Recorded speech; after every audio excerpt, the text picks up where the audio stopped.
Good morning, everybody. Let us stand together, for this is the day that the Lord has made.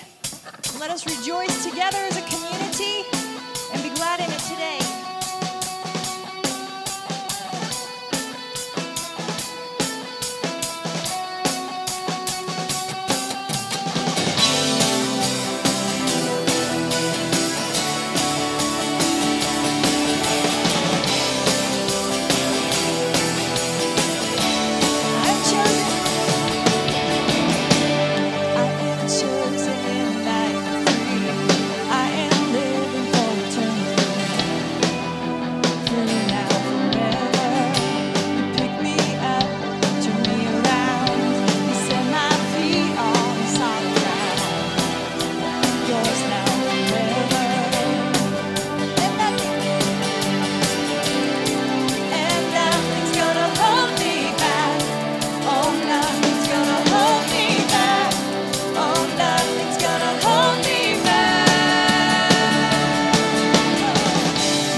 Nothing. Amen.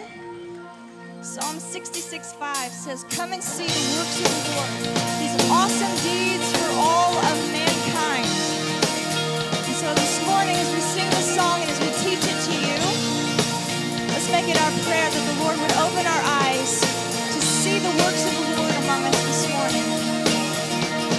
We waited for this day. We're gathered in Your name. We're calling out to Your glory like a fire, awakening desire will burn our hearts with truth. Oh, You're the reason we're here, and You're the reason we're singing.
And as we have prayed that as a community, let's take a few minutes as a community and just say hello to each other this morning.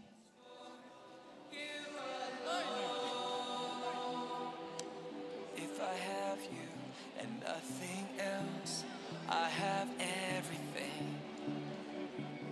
If I have everything but you, I have nothing. I'm letting go. I'm letting go of me. I'm taking hold of you. I'm losing myself and finding you. All I ever need. You are my life, every breath. You satisfy me. I'm letting go. I'm letting go of me.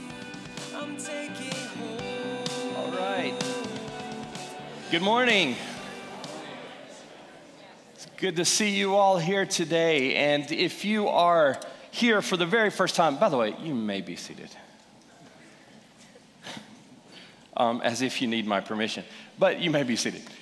If you're here for the first time today, first off, we want to say thank you so much for being here. And hopefully you've got to know a few people that are around you, Asbury people who are here every week. Please make note of those who you do not know around you. Make sure you say hi before you leave today. Invite them over for dinner. That would be great, right? That'd be a good thing.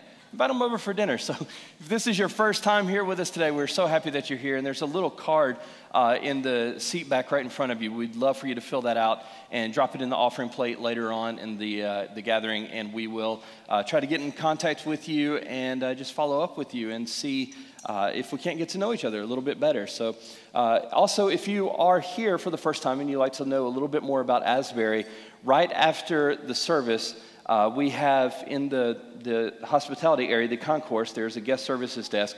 And if you go there, there's someone who will take you across the street for Asbury Start. And this is our orientation class.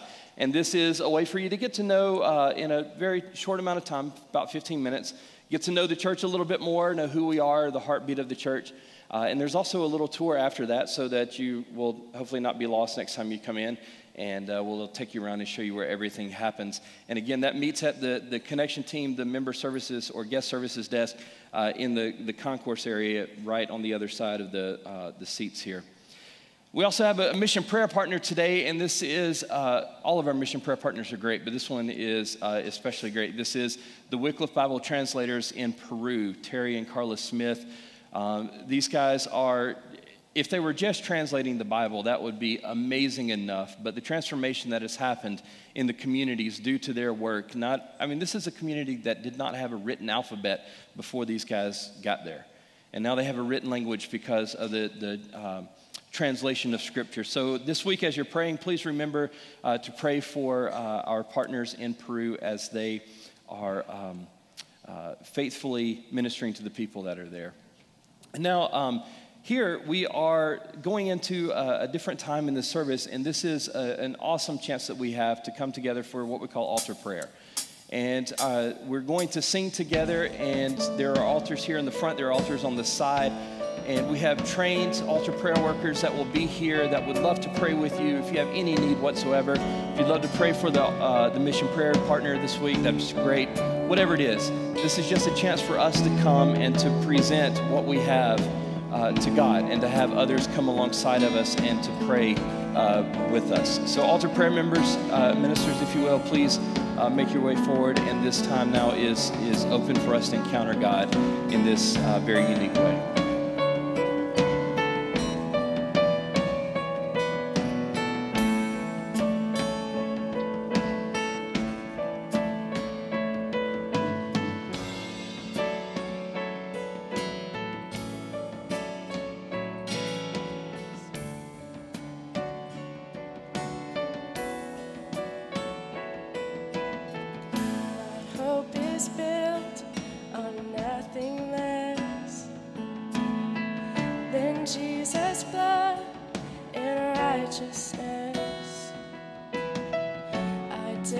Trust the sweetest frame, but but wholly trust in Jesus' name.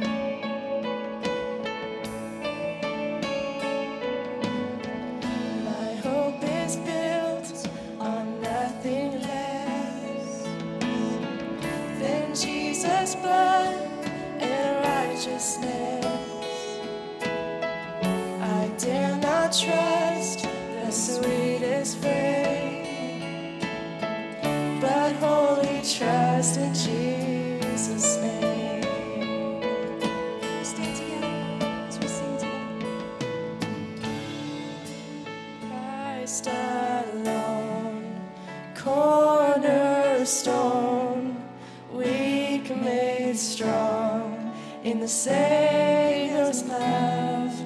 Through the storm, He is Lord, Lord of all.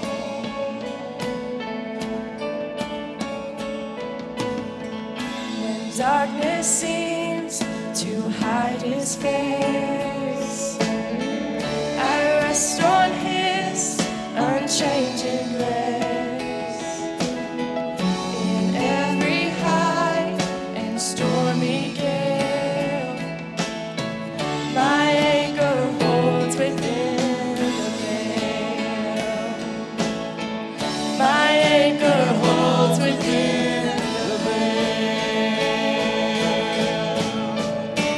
Christ alone, cornerstone, weak made strong in the Savior's love.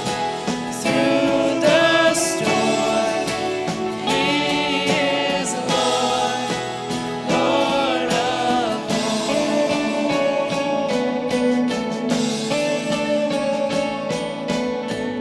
When He shall come with trumpet sound, oh, may I then in Him be found, just in His righteousness alone,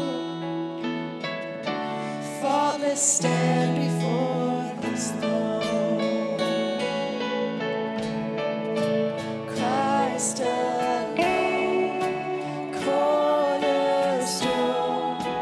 weak made strong in the Savior's love. Through the storm, He is Lord, Lord of all. Christ alone, cornerstone, weak made strong in the Savior's love. Through the storm, He is Lord, Lord of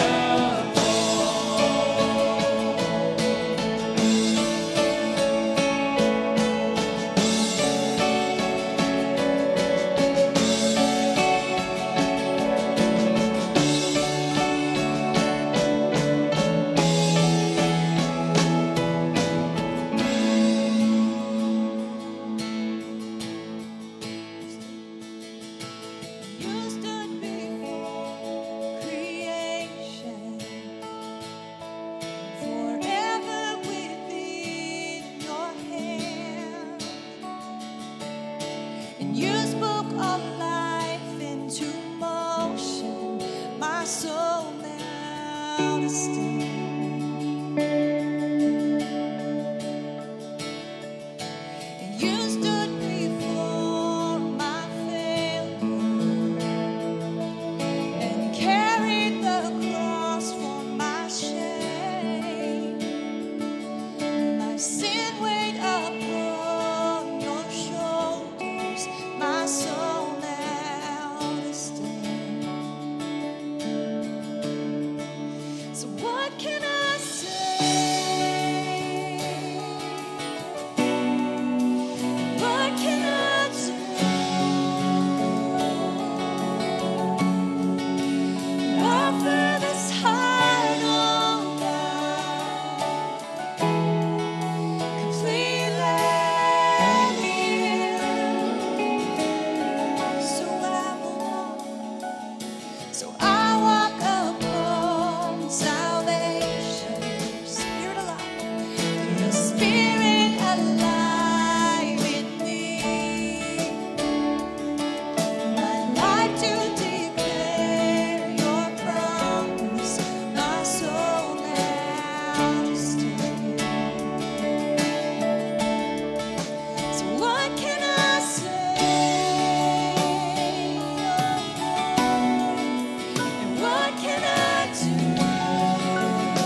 single bit of what we have has been given and planted in us by you and you alone. And so we bring it to you today and we say, we are yours.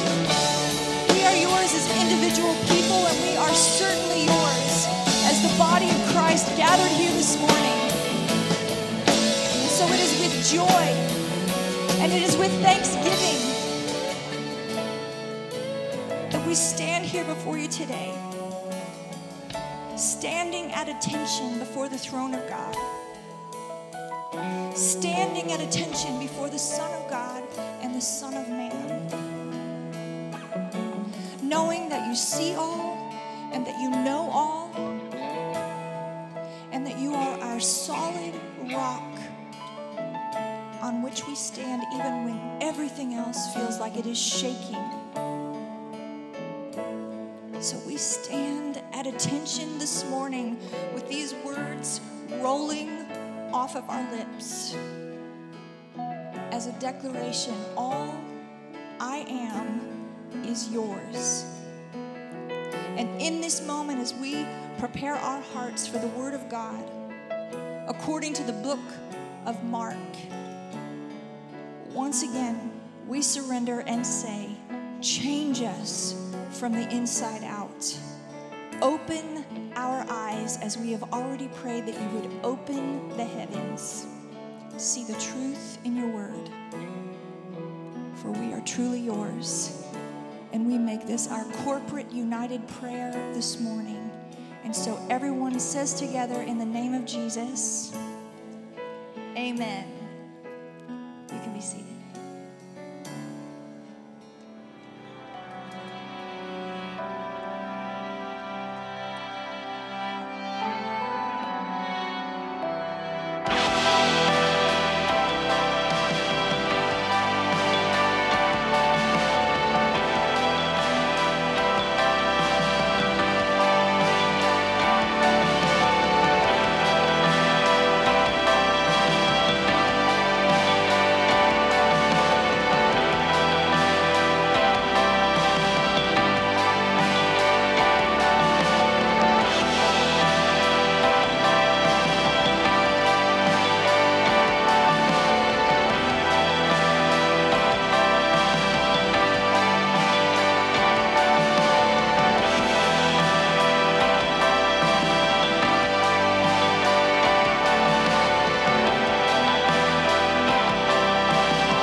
This morning we are starting a brand new series. We're going to be in the Gospel of Mark, and we're going to start right in the beginning. Chapter 1, verse 1. So if you have a Bible, if you want to go ahead and turn there, that's where we'll be starting. But this series that we're doing now with the Gospel of Mark is a little bit different than the ones that we've done previous to this. We've done a couple of series that have been centered around certain topics, like we just finished one with worship. Then we had before that signs in the Gospel of John. And topical series like that are great, and we need those along the way. But the reason that I love this series and the format of this series is because what we're doing is we're just going verse by verse through the Gospel of Mark, and this will be split up over several series, so we're not doing it all at once. We're going verse by verse, and so we're going to start in the beginning and just see where it takes us. When you come in for a series on worship, you know what we're talking about, right? We're talking about worship. And that's great. We need to focus on certain topics at certain times. But now what we're going to do is we're just going to open up the scripture, plow through and say, all right, God, speak to us. What is it that you want us to get from this today? Let your Holy Spirit just illuminate these words, and let's just see where it goes. Let's see where it takes us. And so that's where we're going with this. And so today's the first part of that. We're going to kick it off. Mark chapter 1, verse 1. And it says, the beginning of the good news of Jesus Christ, the Son of God. As it is written in the prophet Isaiah, see, I am sending my messenger ahead of you, who will prepare your way. The voice of one crying out in the wilderness, prepare the way of the Lord, make his path straight. John the Baptizer appeared in the wilderness, proclaiming a baptism of repentance for the forgiveness of sins. And people from the whole Judean countryside and all the people of Jerusalem were going out to him and were baptized by him in the river Jordan, confessing their sins. Now John was clothed with camel's hair, with a leather belt around his waist, and he ate locusts and wild honey. He proclaimed, 'The one who is more powerful than I is coming after me. I am not worthy to stoop down and untie the thong of his sandals. I have baptized you with water, but he will baptize you with the Holy Spirit.' In those days, Jesus came from Nazareth of Galilee and was baptized by John in the Jordan. And just as he was coming up out of the water, he saw the heavens torn apart and the Spirit descending like a dove on him. And the voice came from heaven, 'You are my Son, the beloved. With you I am well pleased.' And the Spirit immediately drove him out into the wilderness. He was in the wilderness 40 days, tempted by Satan, and he was with the wild beasts, and the angels waited on him." So this is a passage of Scripture that we're familiar with, and this is a passage that's often reserved for Advent because it's speaking of the coming of the Messiah and preparing the way of the Messiah. But what I want to do today is I want to walk through this in a couple of different stages. I want to kind of talk about John as the prophet, and then we want to look at his message, and then we're going to try to look at and see what does this message mean for us today. And in order to look at John the prophet, we have to go way before John, because John is one of many in a line of prophets. We have all throughout the Old Testament, we have several different prophets that are around. Some of you, when you think of the prophets, have a nice, happy vision of the prophets. Some of you, which I often have, is a vision of the prophets as kind of these guys that are,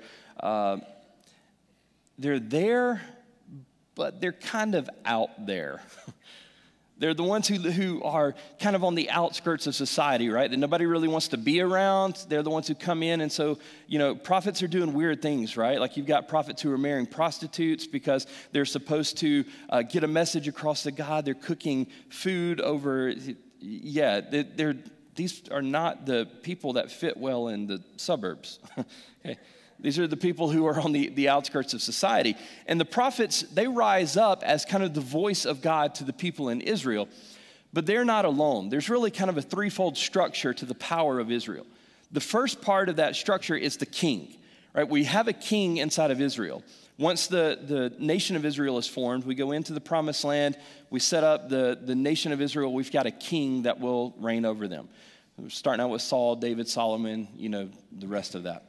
So we've got a king who's in power, and the king's primary responsibility is to make sure that everything functions in the society, right? Like we have to have some sort of structure, some sort of order. We have to have somebody who's over the military, somebody who collects taxes. They're taking care of the political necessities of the day. That's the king. Then we also have the priest. And the priest has a sole responsibility of being the one who's in charge of the religious institution. The one who comes in to make sure that the altars are prepared, to make sure sacrifices are prepared, that actually goes through the liturgy of sacrifice and so on and so forth. So the priest, they take care of the religious day in and day out duties. The king takes care of the day in, day out duties of the function of the empire. And then you've got the prophet who kind of stands in the middle. And the prophet, they don't really take care of the day-to-day stuff of anything because they're coming in and they just kind of blindside you. Okay, you don't expect the prophet to come in. They just come in and they're there. And so the prophet kind of stands on the outside of both the king and the priest. And so the prophet walks in and says, "Okay, king, we got an issue. Things seem to be going good. And our nation is getting wealthier. Things are going good for the wealthy, and the military's doing good. We've won a lot of battles. All of this stuff is good. But there's a problem. You see, we haven't stopped to count the cost of how we got to this point. And so we have people that are getting wealthy in our society, but we also have the poor who are being pushed down. And if you want to see how the prophets take care of this, look at Amos. Amos does this to the northern kingdom. Look at Isaiah. He does this in Jerusalem. They're saying, we've got a problem here. There's injustice in the land, and it appears that everything's going good, but at its core, there's something wrong. There's something here, and you need to take care of this king. There is a song by an artist named Derek Webb, and I think it's quite interesting. The song title is Savior on Capitol Hill, and the whole point is we're never going to have a Savior on Capitol Hill.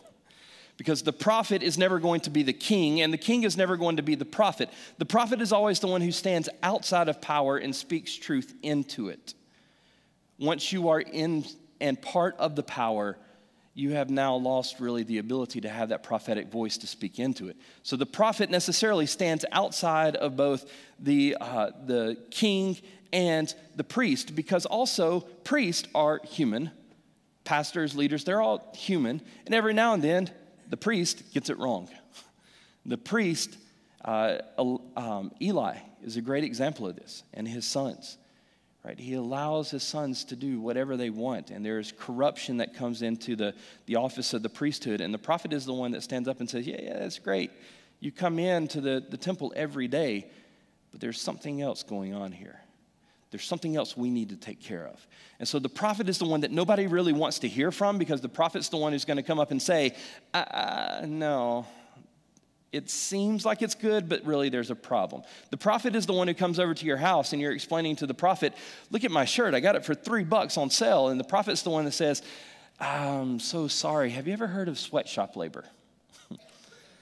That's the prophet. Nobody wants to be around that, but the prophet is necessary. And so because the prophet stands on the outside, the prophet is the one who's on the outskirts of town, and people kind of want to avoid the prophet, but at the same time, there is something a little bit reassuring about the presence of the prophet. Because when the prophet comes in, you know that the voice of God is here.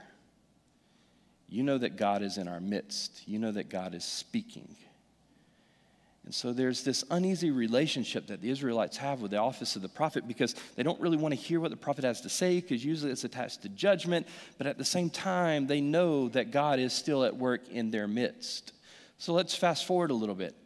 We have the two kingdoms of Israel. The northern kingdom falls to Assyria. The southern kingdom falls to Babylon. So both are now in exile. And when the south falls to Babylon in 586, the temple is destroyed. And what we know about the Jews is that the Jews are given promises that they will have a place of worship. They will have a land that is all their own. After David, they're given the promise that somebody from the Davidic line will be on the throne in Jerusalem, and that they'll be able to rule over themselves, and they'll be a blessing to all other nations. But once the exile happens, once Babylon come in and destroys the southern kingdom, and then when Babylon gets conquered by Persia, it just continues. The Jewish people are sitting around just scratching their heads saying, okay, so we have this covenant that's been given to us, and we're supposed to have land and a leader and all of this, and we have none of that. We have none of it. And the prophetic voice becomes the single identifying mark. It is the only thing that the Israelites can point to and say, God has not forgotten us. It is the single voice that reminds the people that God has not given up on them. But when Jesus comes along, we see that for the 400 years previous to Jesus, even that prophetic voice falls silent. It's gone. And so you've got Hebrews who are wondering, have we finally done it? Have we finally crossed the line to where God says, I've had it with you, no more covenant, no more life with God, no more, we're done. You got to be thinking in there, if you're a Hebrew, that this is at least a possibility. Because now even the prophetic voice is gone, and so you really have, there's nothing identifying you as the people of God. So if you understand the longing of those 400 years for the people to have some kind of assurance that God has not forgotten them, then you can understand what John the Baptist is walking into. He's walking into a time in which the people are so wanting to hear from God, so wanting to know that they have not stepped over the edge and God has not forgotten them. And John the Baptist comes along and he reinstitutes that idea of the prophet. This is why people are flocking to hear his message, because they want to know, is this the one? Is this the one who's going to reinstitute the prophetic voice?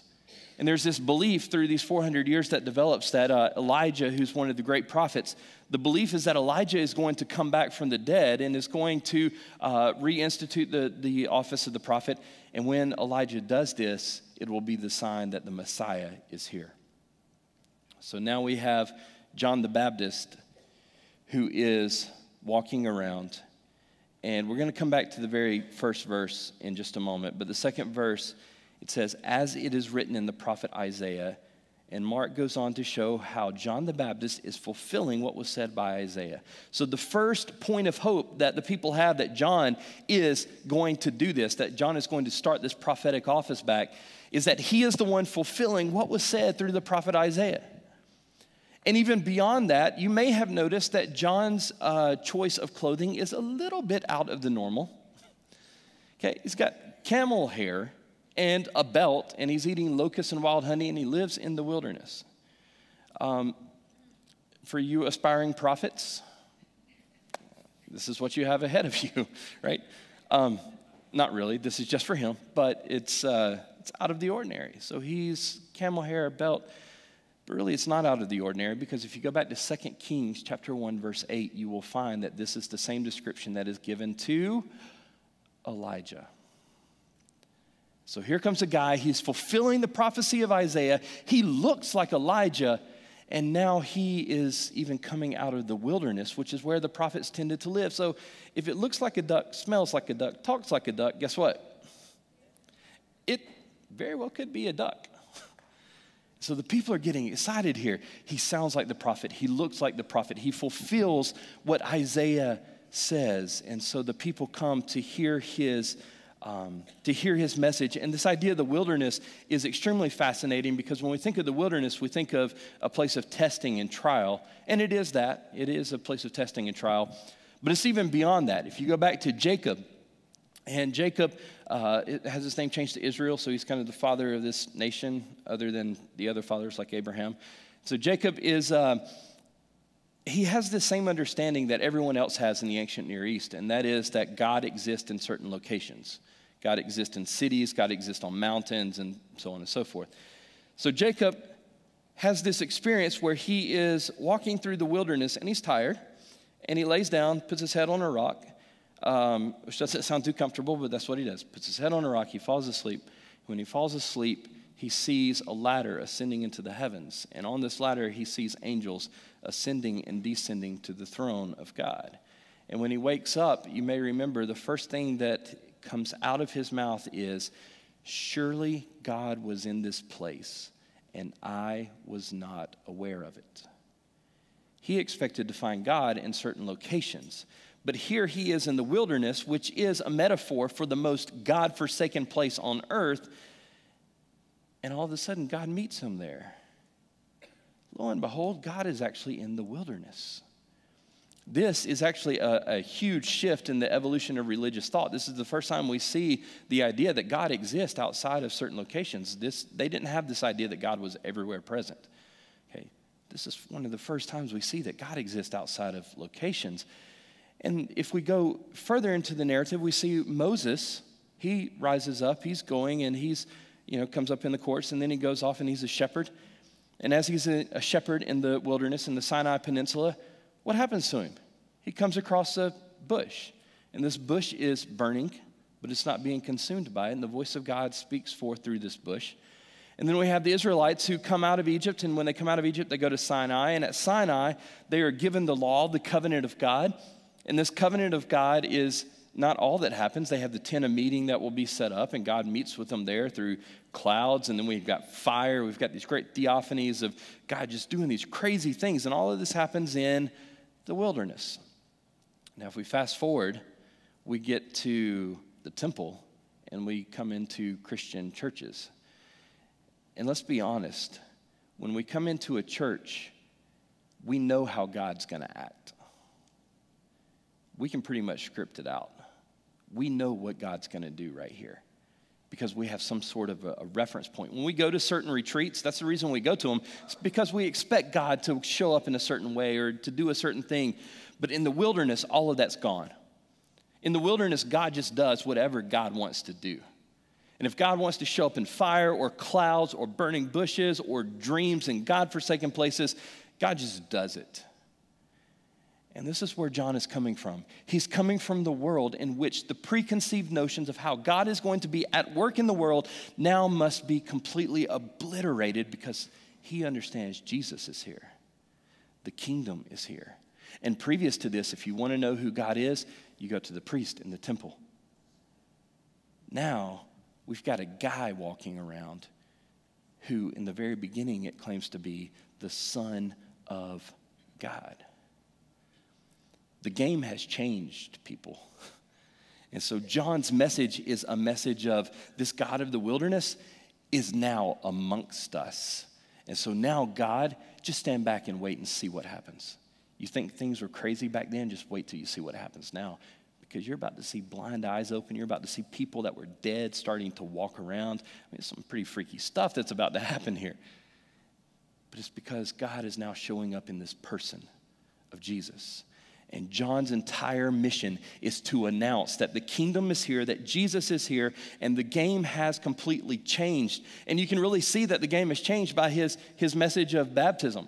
When he is baptizing, he says, I baptize you for repentance.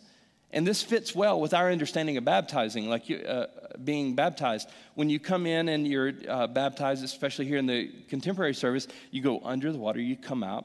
And this is a sign of the old self, giving way to the new self, new creation. And you do this once. And the reason you do this once is because it is a sign of repentance.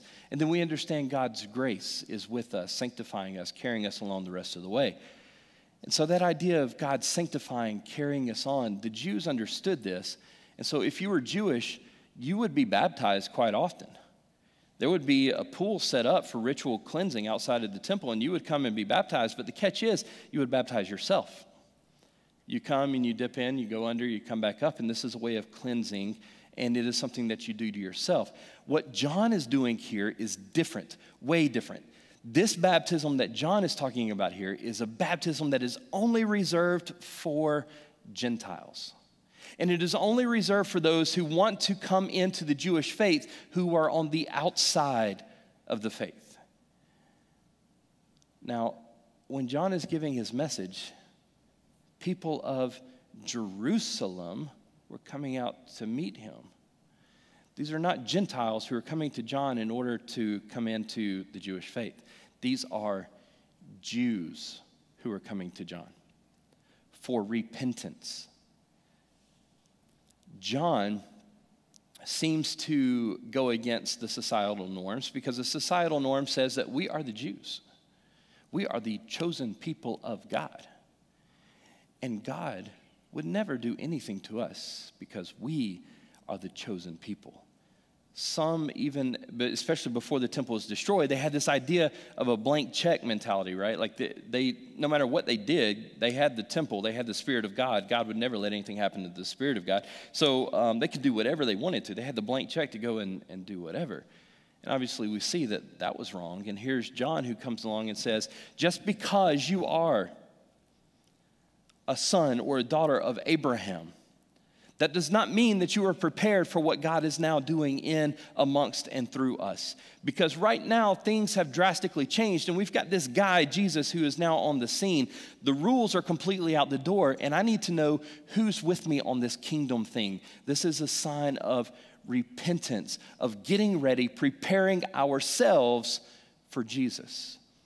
In this message of preparation, we're going to come back to this in a moment, but the message of preparation where John is preparing the way for Jesus is not only him announcing that Jesus is coming, of preparing the way, but of John preparing himself and preparing all of those who are around in order to participate in the life of the kingdom that Jesus is now offering. So this is a message of repentance. And can I have permission to play with your theology for a minute? Okay, I heard a yes, so that counts for everybody. It's not exactly a democracy, but well, it's close enough. Jesus comes to John and submits to John to be baptized for repentance. This is Jesus, the Son of God. John goes on to say that John the Baptist doesn't want to do this. And Jesus says, well, you must do this. It's so that all of these things can be fulfilled. And so it becomes this way of identifying that Jesus identifies with us in baptism. But Mark doesn't say that. Mark simply says he comes and he's baptized just like everyone else by John. And this was a huge problem for the early church because the early church had to explain, well, if you say that Jesus is the Son of God, if he's the Messiah, then that means he's pretty high up there on the religious charts. So who's going to be above the Messiah? Well, no one. Okay, well, when you come for baptism, you must submit to the authority of the one who is baptizing you. So how is it that Jesus can submit to the authority of John and be baptized? Is this not problematic? And the early church said, that's interesting. And so I'm just going to let you think about that this week, okay? There's all these different things happening. It's a way of Jesus identifying with us, and it's a way of announcing the kingdom, and all of these are part of it. But Mark wants us to wrestle with that. He wants us to wrestle a little bit with that dialectic. But Jesus comes and submits to the baptism, and when Jesus submits to the baptism, which, by the way, I didn't finish my point before, to John, kingdom trumps lineage. Kingdom always trumps lineage. So no matter where you come from, if your parents are the holiest of the holy who come to synagogue or come to the temple or come to Asbury, that's your ancestors, and you be grateful for that. But at the end of the day, you have to participate in the kingdom. The lineage doesn't take care of that for you. So John says, our lineage as the people of God, yes, this is great. We hold on to that. But kingdom trumps lineage. This is something we have no reference point for. And so John comes down, John the Baptist baptizes Jesus. And when he baptizes Jesus, one of the things that's extremely interesting here is that when the baptism happens, you have Jesus who goes under the water, and then he comes up out of the water, which is usually a good thing on baptisms if you come out. So he comes up out of the water, and when he comes up out of the water, the skies are torn apart, the Spirit descends as a dove, and God speaks and said, "This is my beloved Son in whom I am well pleased." Now let's think about these elements here. You have the waters being split open, Jesus emerging as new life. You have the voice of God speaking. You have the Spirit hovering over the waters. Have you heard this before somewhere? Yeah, we've heard this in Genesis chapter 1. You have the Spirit of God that is speaking, bringing forth creation. You have the waters that are parting, creation coming up out of that, dry land coming out of that. And at the beginning of all of this, it says that the Spirit is brooding, hovering over the surface of the deep. That's kind of interesting, right? What is Mark telling us here? Mark is telling us that through this act of baptism here, this guy, this is the new creation. This is what we have been waiting for, Israel. This is the Messiah. This is the one who's going to lead us in. The first creation happened, and we kind of messed that one up.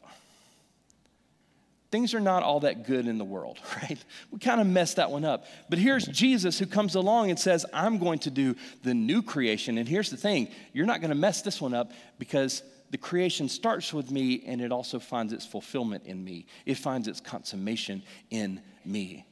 So this is the one that's going to do the new creation. And Mark in his gospel is showing us that this is the new creation that is coming up out of the water. It is a way of John announcing to the Israelites that God has not forgotten us. God is here with us, and God is doing something so drastically new, it's as if God is just completely recreating it all right there.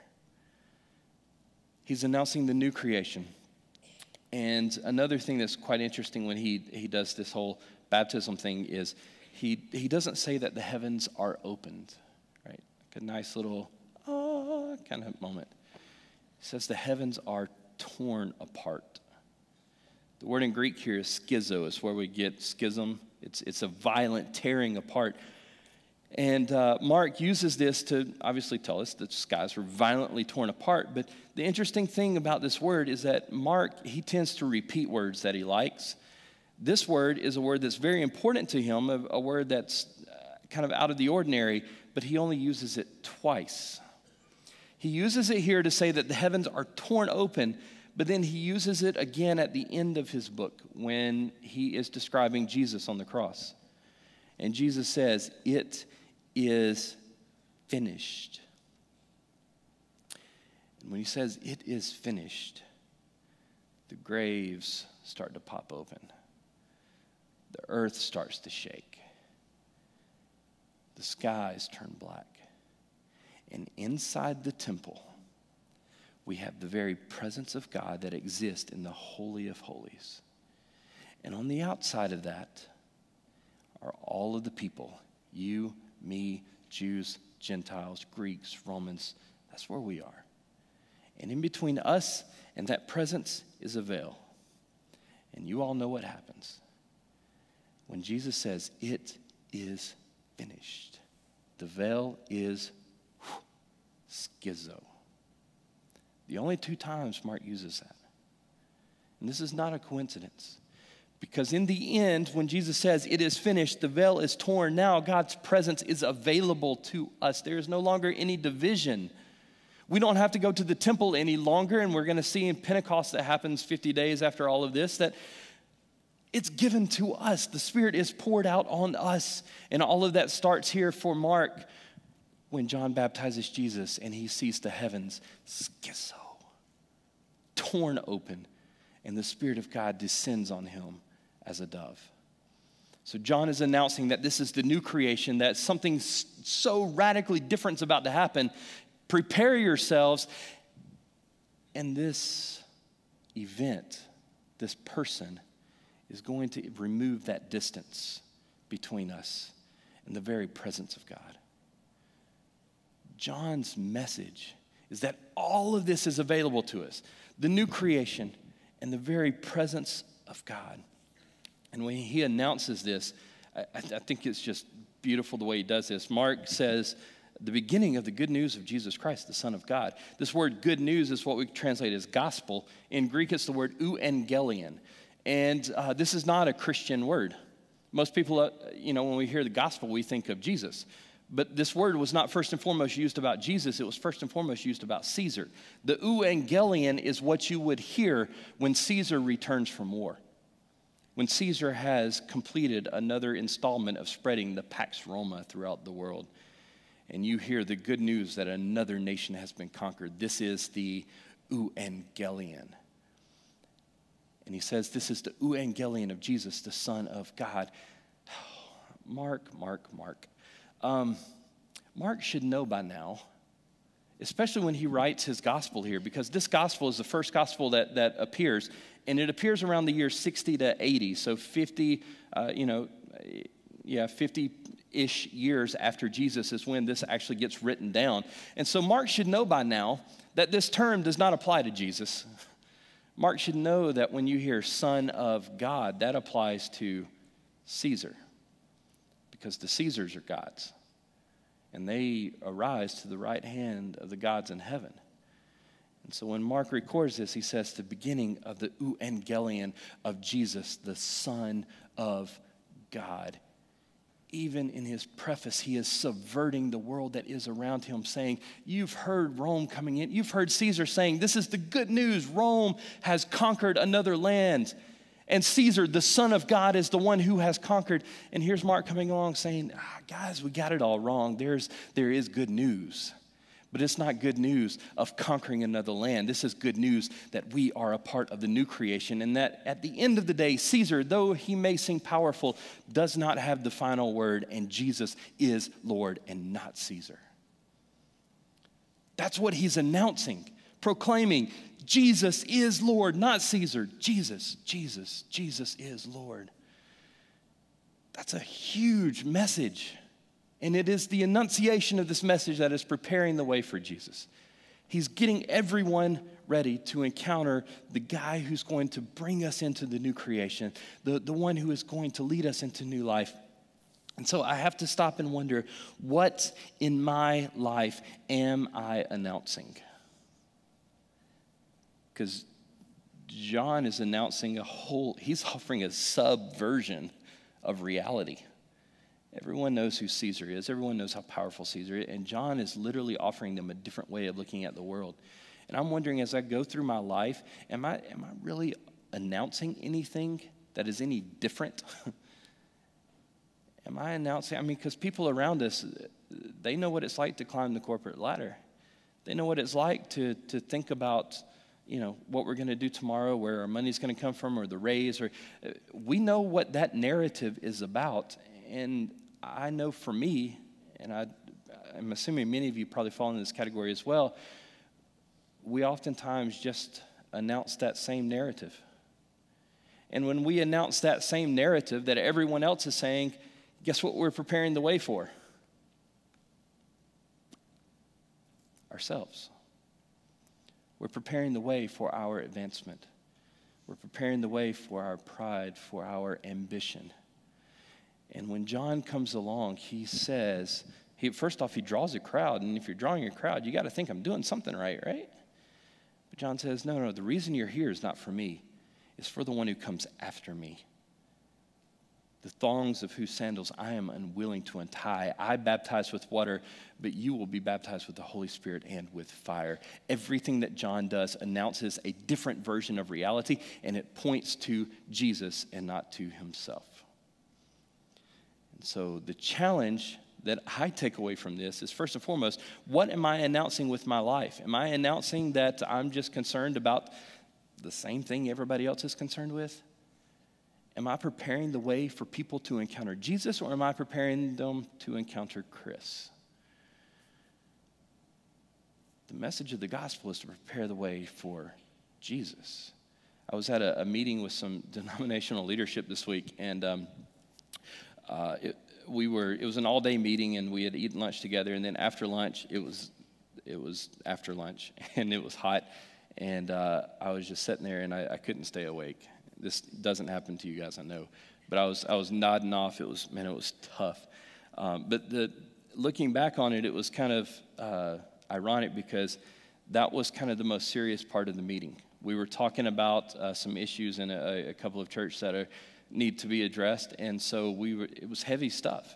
And here I am nodding off, and I don't think I fell asleep. If I did, they didn't tell me, but I'm nodding off.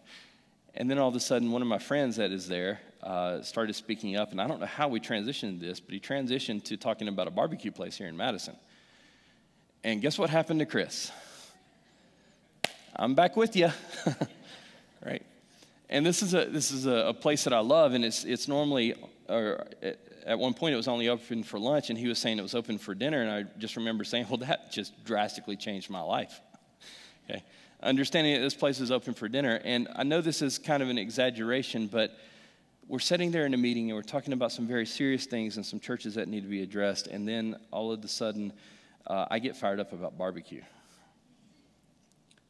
What did I just announce to them? I'm ashamed to say that I announced that my love for barbecue in that moment may have trumped my love for what we were talking about. Now, that's not entirely the case. Like, I was listening, and I was more concerned about the barbecue. But it's really good barbecue. Talk to me after. I'll tell you what it is, and we'll chat. But I was announcing something different. And whether or not we know it, everything that we do announces something else. It announces what we believe. When we spend our time doing one particular thing, it announces what is important to us. When we constantly are thinking about that one thing, football, we're announcing that's who we are. And the call of the gospel is to announce Jesus everywhere we go. We filmed a story that you're going to see in the next a couple weeks or a few weeks, whatever, regarding holiday food boxes. This year they're stepping up, and we're going to try to provide food boxes for both Thanksgiving and Christmas, because it just doesn't seem right to make somebody have to choose. And so we're going to double down and try to make this happen. And the story that we were filming, as I was hearing this story, she was talking about how when they came to get the food box, they brought the food box, and you think that's what you're doing, but what they ended up doing was staying and talking and sharing and just loving on the people they were giving this box to. They were just giving a food box, right? No. They were preparing the way of the Lord.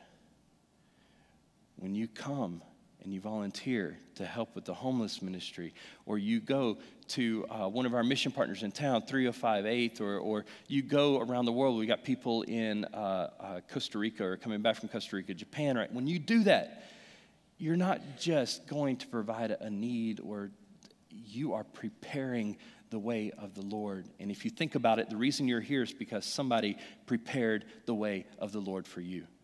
Maybe it was a family that brought you up in church that prepared the way of the Lord for you. Maybe it was a coworker who gave you the message of Christ, who told you who this Jesus was. They prepared the way of the Lord. And so my challenge to us today is to think, what are we announcing and what are we preparing the way for?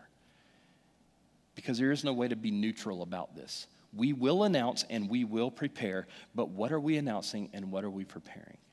Because at the end of the day, the only thing that matters is that Jesus is here. New creation is here, breaking forth among us now. And the division is no longer there. God's Spirit is here, available to you, available to me. That is what is worth preparing. That is what is worth announcing. And that is what the world is waiting to hear. Let's pray. God, I thank you so much for this group of people that are here today, and I thank you for the way that I've seen you at work in their lives. This church has done a lot of announcing and a lot of preparing the way for you. But God, we want to do even more. We want to announce even more. We want to prepare even more. For those who are sitting in this place right now who maybe don't know you, who are unfamiliar with this Jesus that we're talking about, I pray that right now you would begin preparing the way in their hearts and their lives. Allow those that are around them to speak words of life into them to prepare the way for you. Give us strength, God, to announce this new creation, announce your word when we leave these doors. And this preparation, I understand that this is tough. We prepare the way for you, but we first must prepare ourselves. And that process of allowing you to come in and to convict us and to change us and to mold us, God, it's tough, but we have to do it. We submit to that today, God. We ask that you would prepare us so that we now can prepare the way for you. I thank you so much for every person in this place right now. I ask in these closing moments that you would do things that only you can do, and that you would speak in ways that only you can speak. Change us today, God. As the band leads us, we're going to have a kind of a multifaceted response. This song is a song of preparation. It's a song of us looking inside and seeing, do we need God to prepare us? Do we need God to convict us of sin? So allow God to do that. Allow God to speak to you. But then also we're going to have the offering during this time. And as we do that, it is another way of us to prepare the way, because what you give in that offering plate, what you give there goes so that God's glory can be shown not only in this church but outside of this church, so that our mission partners can prepare the way, so that those who are here ministering can prepare the way for our children, our youth, for you. So as we do that, this is a second way of responding with the offering today, and then also through the song as we allow God to search us and convict us.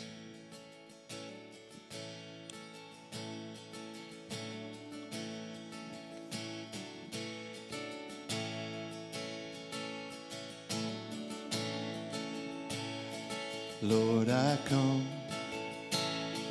I confess, bowing here, I find my rest. Without you, I fall apart. You're the one that guides my heart. Lord, I need you. Oh, I need you.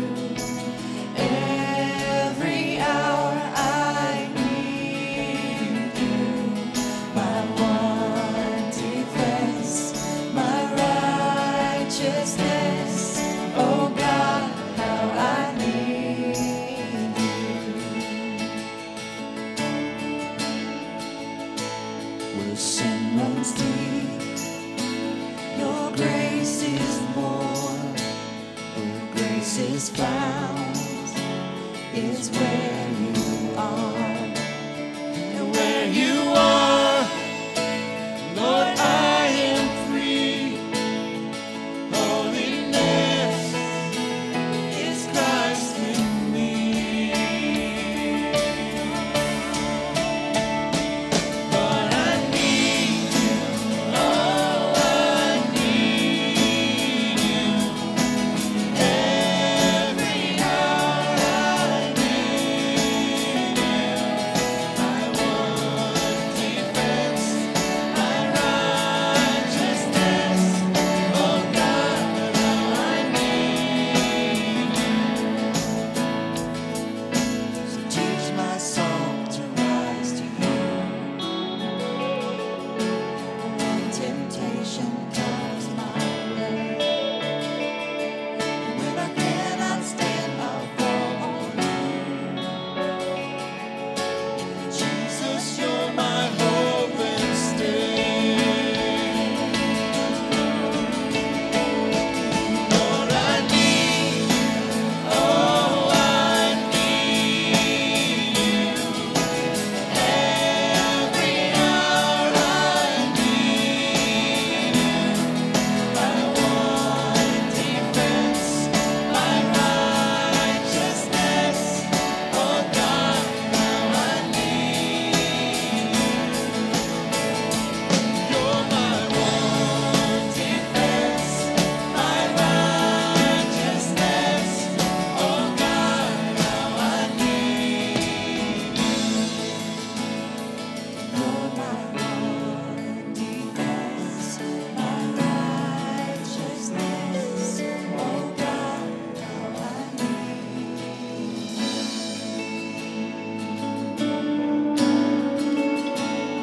This morning, as a way of sending forth, I want to do a responsive reading.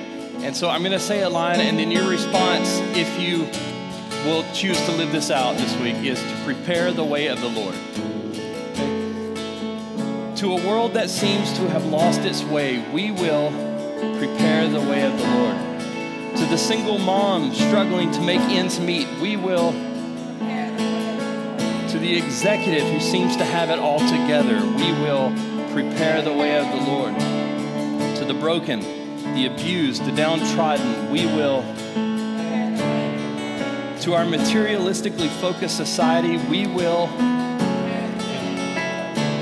To our brothers and sisters terrorized by war, we will declare, prepare the way of the Lord. To the families living the dream, yet empty on the inside, we will. To the orphan, the widow, and the shut-in, we will. To the entrepreneur, the rocket scientist, and the landscaper, we will. To those controlled by fear and prejudice, we will.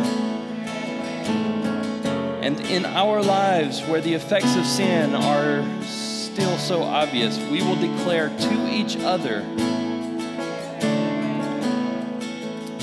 as we go preparing the way of the Lord, may we do so in the grace and peace of our Lord and Savior, Jesus Christ. Amen. you.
Show us your power.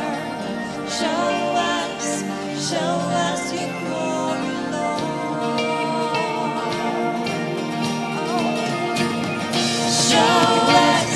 Show us your glory.